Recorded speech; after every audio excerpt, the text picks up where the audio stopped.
Pemirsa, ada angin segar dalam penegakan hukum terhadap korupsi. Komisi Pemberantasan Korupsi atau KPK kembali menangkap mantan Sekretaris Mahkamah Agung atau MA Nur Hadi Abdurrahman pada Minggu 29 Juni dini hari beberapa jam setelah ia keluar dari penjara.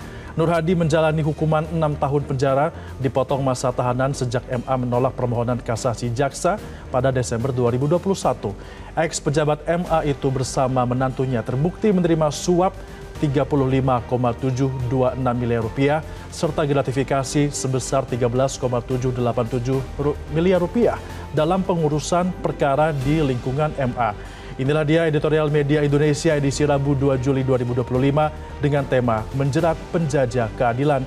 Bersama saya Febrian Ahmad, Anda juga bisa berpartisipasi dengan berinteraksi kami secara langsung melalui telepon interaktif di nomor 021 583 99100. Dan pagi ini telah bersama saya anggota Dewan Redaksi Media Group, Indra Maulana. Mas Indra, selamat pagi, Mas. Selamat pagi. Merasakan angin segar nggak ini? Sudah terasa ya hembusan angin segar ini ya? Seperti itu ya. Nah, tapi kalau misalnya kita bicara soal angin segar, nah dengan langkah ini apakah memang artinya ada harapan bagi kita semua agar KPK ini bisa kembali melakukan pemberantasan korupsi sesuai dengan apa yang diharapkan oleh masyarakat publik, Mas Indra? Jadi angin segar ini konteksnya adalah angin segar terhadap pemberantasan kasus-kasus korupsi di Indonesia ya. Dan kita lihat memang sebagai sebuah tindakan kemarin yang dilakukan oleh KPK, tentu saja publik dan kami di redaksi begitu ya melihat mudah-mudahan ini sebuah angin segar yang benar-benar segar.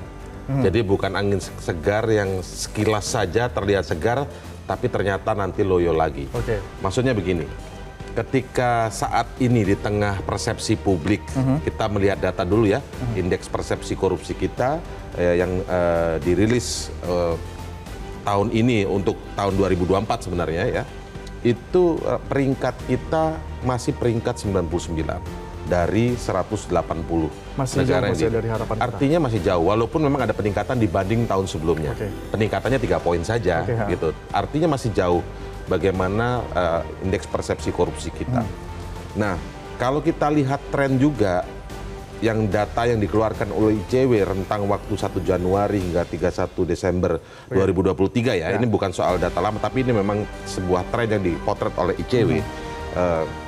Itu rata-rata vonis terhadap kasus korupsi itu hanya 3 tahun 4 bulan penjara. Masih 3 tahun masih 4 bulan dinilai penjara. Cukup singkat untuk dapat menjerat para koruptor ini. Kan kasus korupsi ini ya, kasus korupsi ini adalah sebuah kejahatan yang sangat kita bilang bisa buat ekstra. Nanti kalau kita sebut extraordinary crime tidak masuk karakter itu di hukum internasional. Tapi kasus korupsi ini adalah kasus kejahatan yang sangat ekstra. Dan ini akan membuat semua rencana pembangunan, demokrasi dan lain sebagainya itu runtuh. Percuma pemerintah punya program bagus kalau korupsinya masih tinggi. Jadi itu bukan untuk kesejahteraan masyarakat. Nah, di tengah skeptisme publik yang menyebut tentang kasus korupsi ini masih tinggi. Nah, hari ini yang dilakukan KPK ada angin segar. Angin segar. Kita harapkan ini bukan hanya sekedar angin segar saja, tapi juga bisa memberikan dampak yang baik bagi pemberantasan korupsi di Indonesia. Pemirsa, kita simak dulu ulasannya berikut ini untuk Anda.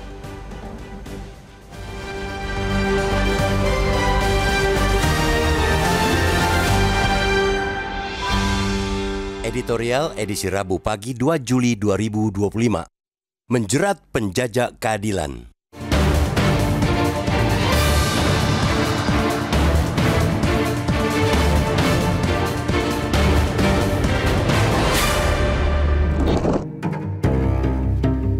Ada angin segar dalam penegakan hukum terhadap koruptor.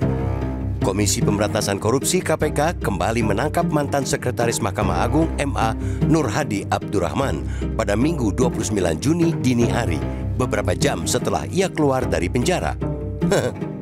Nur Hadi menjalani hukuman 6 tahun penjara dipotong masa tahanan sejak MA menolak permohonan kasasi jaksa pada Desember 2021. Ex-pejabat MA itu bersama menantunya terbukti menerima suap 35,726 miliar rupiah serta gratifikasi sebesar 13,787 miliar rupiah dalam pengurusan perkara di lingkungan MA.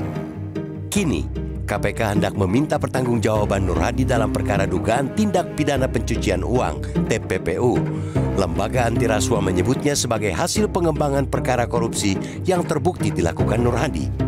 Di balik itu, ada tekad keras KPK agar tetap bisa menghukum Nur Hadi seberat-beratnya. KPK berstrategi setelah tuntutan 12 tahun penjara dan kewajiban membayar uang pengganti 83,9 miliar rupiah terhadap Nur Hadi kandas di tangan MA dan jajarannya. Kasus Nur Hadi memperlihatkan bahwa maklar kasus yang menjadi bagian dari mafia peradilan bukan lagi merupakan rahasia umum, melainkan telah menjadi fakta. Setelah Nur Hadi, KPK mendapati Hasbi Hasan yang juga menjabat sekretaris MA menerima suap pengurusan gugatan perkara kepailitan Koperasi Simpan Pinjam KSP Inti Dana. Usai Hasbi, temuan selanjutnya adalah Zarof Rikar yang lagi-lagi mantan pejabat MA. Zarof terbukti melakukan pemufakatan jahat suap kasasi Gregorius Ronald Tanur, pelaku pembunuhan sadis. Zarof juga dinyatakan bersalah karena menerima gratifikasi lebih dari 1 triliun rupiah dalam berbagai pengurusan perkara. Patut diduga masih banyak penggarong rumah keadilan yang leluasa berkeliaran.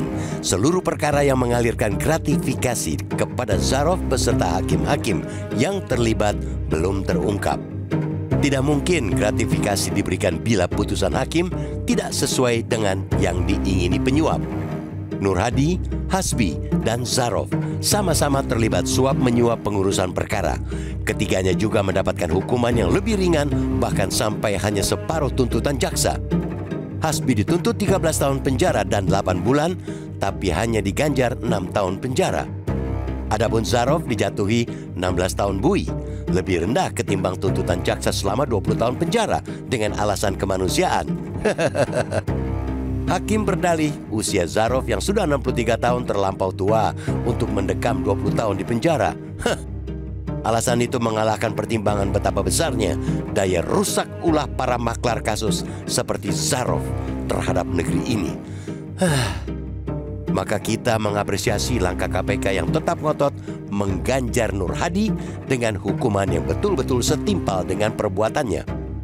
Pengusutan kejahatan pencucian uang terhadap Nur Hadi ini bisa menjadi pemicu untuk menimbulkan efek jera pada pelaku korupsi. Kita juga berharap para pengadil yang bisa dibilang merupakan kolega Nur Hadi karena bekerja dalam naungan MA tidak segan menjatuhkan vonis tegas. Dengan serentetan kasus korupsi yang telah menodai marwah MA, tidak ada pilihan, yakni tegakkan keadilan melawan koruptor, bukan malah mengasihani. Hakim yang masih punya integritas tentu akan mengasihani rakyat miskin yang menurut Bank Dunia jumlahnya lebih dari separuh populasi negeri ini. Ibalah pada negeri ini yang tidak kunjung maju akibat ulah para pencoleng.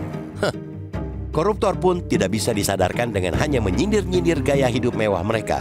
Harus ada langkah konkret mengusut apakah gaya hidup mewah itu betul disokong oleh perilaku korup.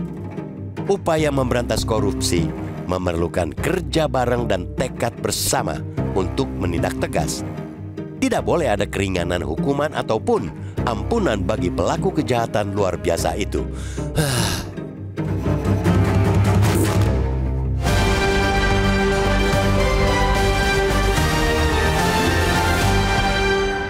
Pemirsa, kami ingatkan untuk Anda yang bisa dan juga menginginkan berpartisipasi serta berinteraksi langsung terkait tema yang kami bahas dalam editorial hari ini melalui telepon interaktif di nomor 021 583 99100. Editorial Media Indonesia akan segera kembali usai jeda pariwara, tetaplah bersama kami.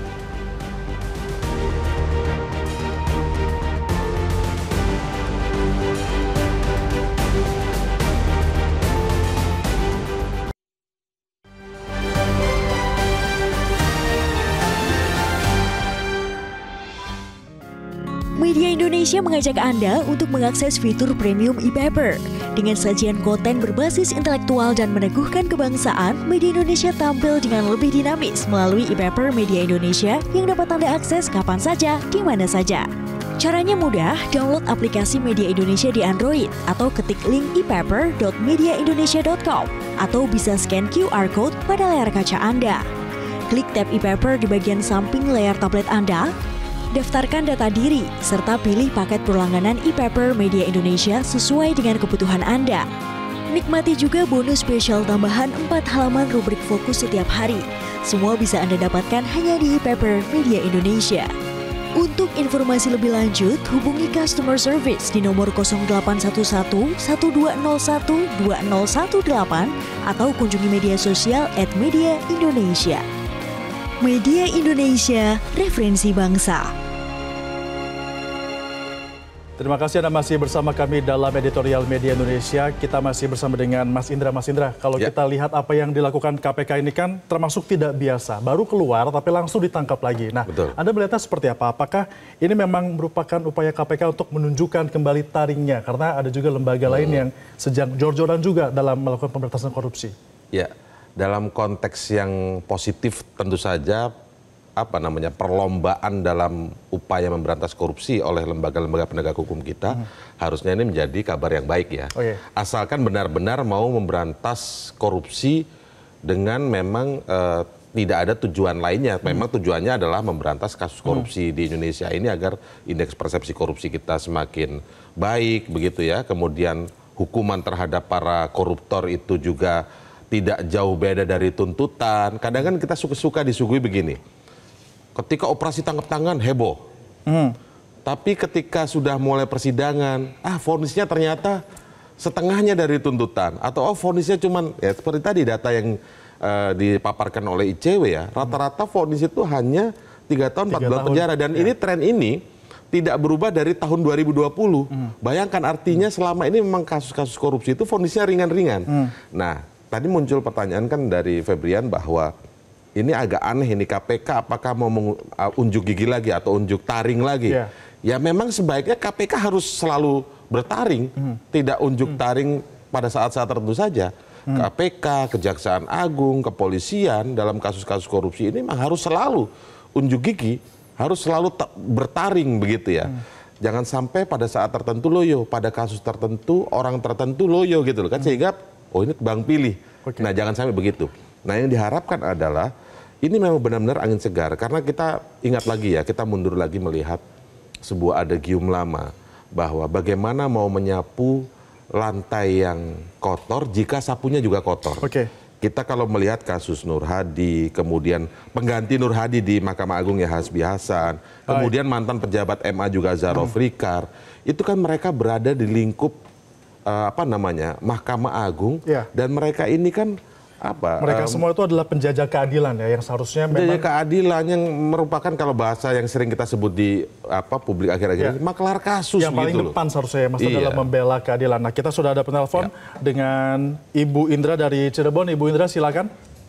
Selamat pagi Bung Fedian Ahmad dan Bung Indra Maulana. Assalamualaikum warahmatullahi wabarakatuh. Waalaikumsalam. Iya, ini rakyat kecil ini suguhi tontonan antar penegak hukum sendiri saling silang pendapat untuk menentukan mana yang sebenar-benarnya. Kami terperangah, memang sudah tidak tahu, tapi dibegitukan itu, terasa sekali di hati bahwa kami ini sekedar penonton. Nah, dengan adanya tindakan dari KPK yang ingin memperlihatkan penegakan hukum yang sebenar-benarnya, kami merasa betul ini angin segar untuk kami untuk bisa melihat apakah hukum ini benar-benar bisa ditegakkan di Indonesia. Baik, terima kasih Ibu Indra, kami sudah dapat poinnya. Artinya Ibu Indra ini juga sama Mas ya, dengan apa yang kita bahas ini merupakan angin segar. Tapi dia mengatakan bahwa saat ini itu masyarakat hanya sebagai penonton saja, Mas Indra. Apakah benar demikian? Kita tidak bisa berpartisipasi dalam pemberantasan korupsi ini. Selengkapnya masih akan kami bahas pemirsa dalam editorial Media Indonesia. Tetaplah bersama kami.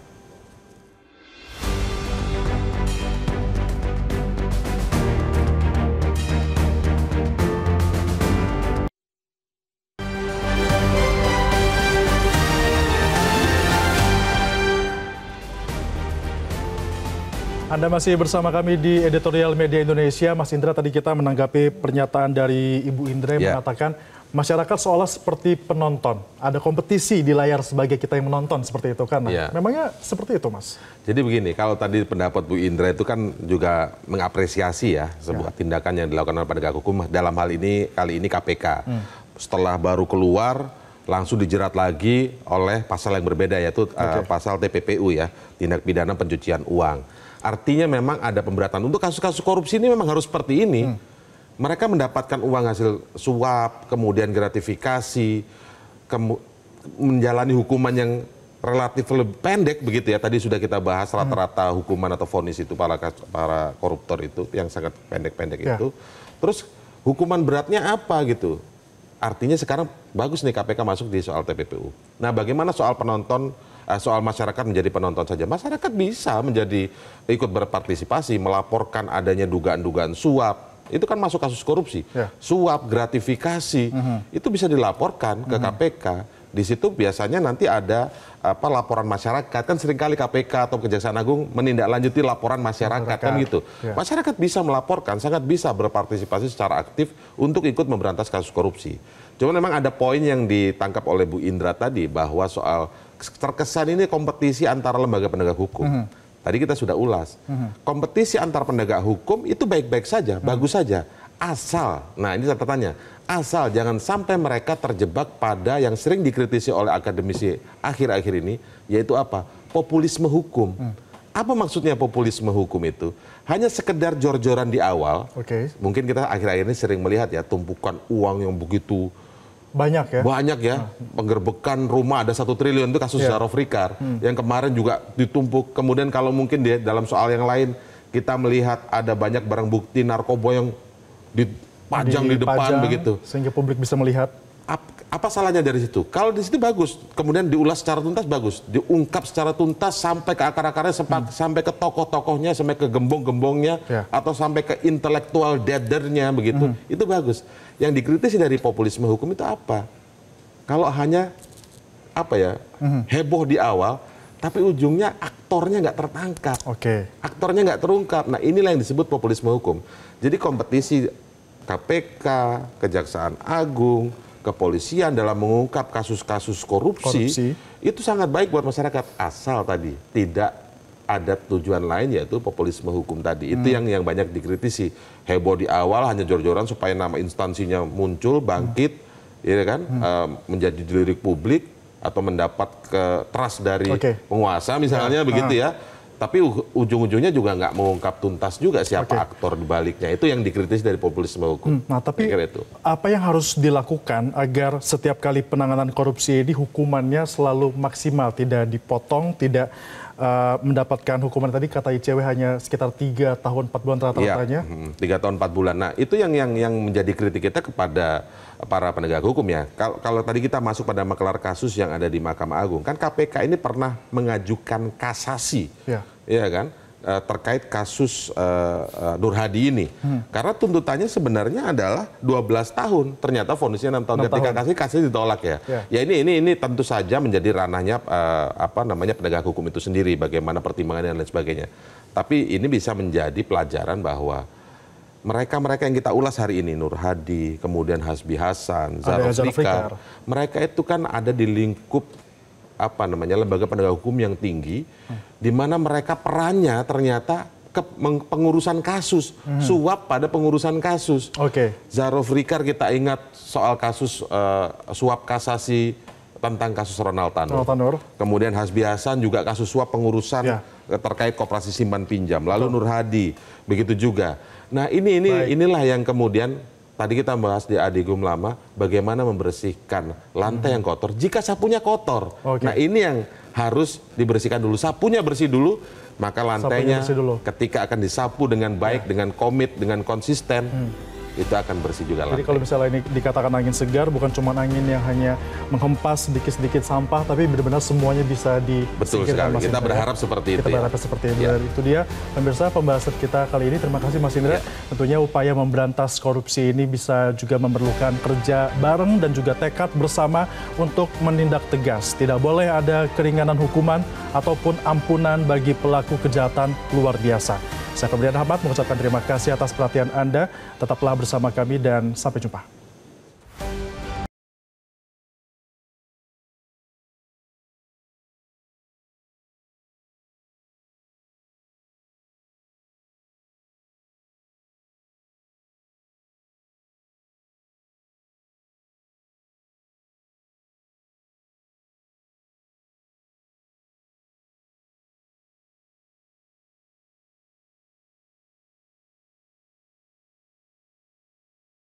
Jelajahi cara baru mendapatkan informasi. Download Metro TV Extend sekarang.